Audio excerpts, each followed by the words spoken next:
MT world facts के मुअज़्ज़ज़ दोस्तों, मैं हूँ मारिया ताहर। सुल्तान सलाहुद्दीन अयूबी ने यरूशलेम कैसे फ़तह किया? शिया फातमी खलीफा के वज़ीर से सलीबी जंगों के हीरो बनने तक मुकम्मल कहानी। जी हाँ दोस्तों, यरूशलेम की फ़तह के मौके पर सुल्तान सलाहुद्दीन अयूबी ने हर उस अंदाज़े को गलत साबित किया जो शायद माजी में इस शहर में होने वाले वाक़यात की बुनियाद पर कायम किए गए थे। और यही वजह है कि इसी यूरोप में जहां उन्हें अपने ज़माने में खून का प्यासा और शैतान की औलाद कहा गया था, 20वीं और 21वीं सदी में हीरो का दर्जा भी दिया गया। वो 2 अक्टूबर 1187 की तारीख और जुमे का दिन था जब दुनिया के मजहबी दारुल हुकूमत और सबसे मुतनाज़ समझे जाने वाले शहर यरूशलेम में तकरीबन 9 दहाइयों के वक्फे के बाद सुल्तान सलाहुद्दीन अयूबी की क़यादत में एक बार फिर मुसलमानों की हुक्मरानी का दौर शुरू हुआ था। शहर की फसीलों पर अयूबी परचम लहराया गया था और मजहबी मुकामात से मसीहियत की अलामात हटाने का काम शुरू किया गया था। जी हाँ दोस्तों, ठीक 833 बरस कबल 2 अक्टूबर की वो रात शबे मेराज की रात भी थी। यरूशलेम जंग के नतीजे में नहीं बल्कि एक मुहासरे के बाद शहर के मसीही मुंतज़मीन और सुल्तान सलाहुद्दीन अयूबी के दरमियान मुआहदे के नतीजे में मुसलमानों के हवाले किया गया था। शहर का हर बासी मुआहदे में तय की गई रकम अदा करके आज़ादी से किसी दूसरे मसीही इलाके में जा सकता था। जो लोग पहले होने वाले मुमकिना जुल्म का सोचकर परेशान थे, अब इस फिक्र में थे कि अपनी आज़ादी खरीदने के लिए पैसे कहां से लाएं। जी हां दोस्तों, 2 अक्टूबर के दिन और आने वाले कई हफ्तों तक शहर से लोग रकम अदा करके जाते रहे।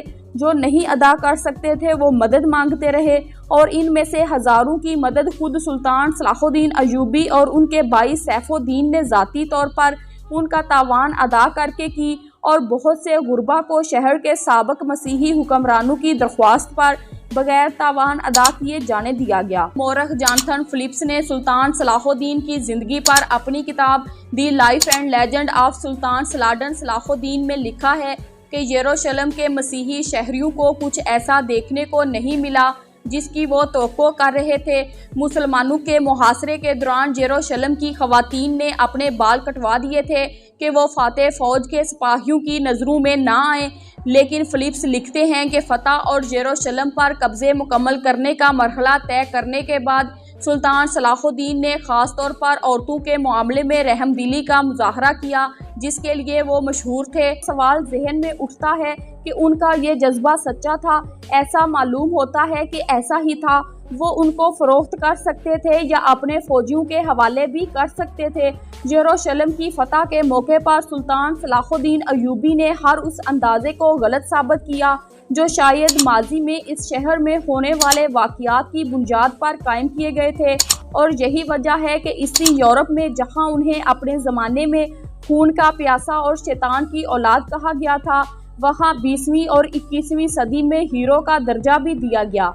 जी हाँ दोस्तों, ये वही यरूशलेम था जिसकी सन 1099 में फ़तह के बाद सलीबियों के यरूशलेम में दाखिले के मौके पर जहां हर तरफ लाशें थीं और मर्द, औरतें और बच्चे कोई फातेहीन की तलवारों से महफूज नहीं था। जी हाँ दोस्तों, यहां आपको बताते चलें कि मुसन्नफ जस्टिन मारोजी ने अपनी किताब इस्लामी सल्तनतें 15 शहर जो एक तहजीब को बयान करते हैं में यरूशलेम के बारे में बाब में मसीही ज़राए का हवाला देते हुए सलीबियों की फ़तह के बाद शहर के मनाजर बयान किए हैं। उन्होंने सलीबियों के रवैये की मिसाल के तौर पर उनके एक ओहदेदार का बयान नकल किया। ज़बरदस्त मनाजर थे।